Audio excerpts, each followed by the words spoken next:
Hello, ito po si Henry. Meron akong mga issue na sasabihin sa inyo tungkol sa mga missing sa Bongeros.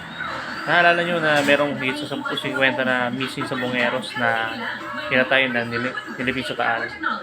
Na ang balita is mga pulis yung dumukot sa kanila. Oh. So, bilang isang mamamayan na ordinaryong mamamayan, hindi ba na-alarma ka na mismong pulis yung nagiging hand for hire ng mga mayamang tao sa bansa natin?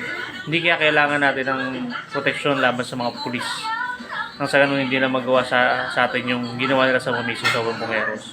Isipin mo, ligtas ka ba talaga kung bila ka na lang may papasok na pulis sa tahanan mo?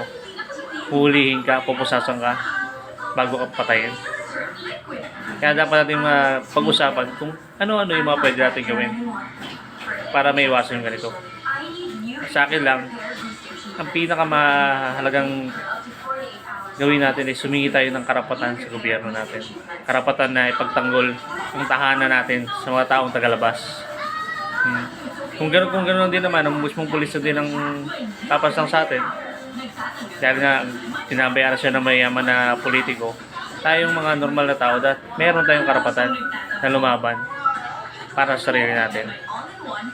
Kung hindi tayo mabigyan ng ganung klaseng karapatan, ipagtanggol yung sarili sa mismong dating tahanan, mukhang tinatanggalan na tayo ng karapatan na wala man lang tayong kaalam-alam, na parang nasa diktadura lang tayo na mayaman labas sa mahihirap.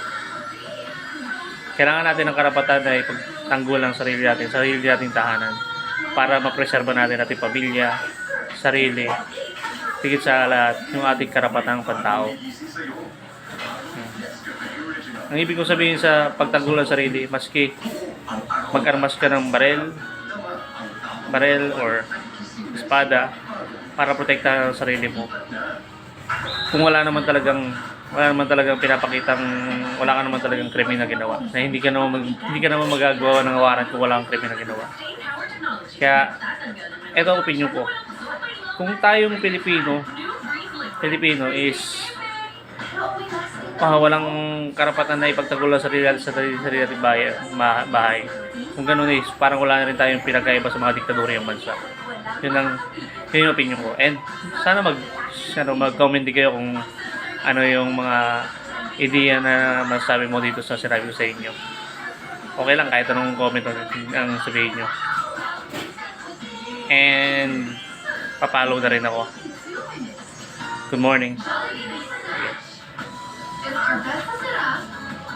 Okay. Bye.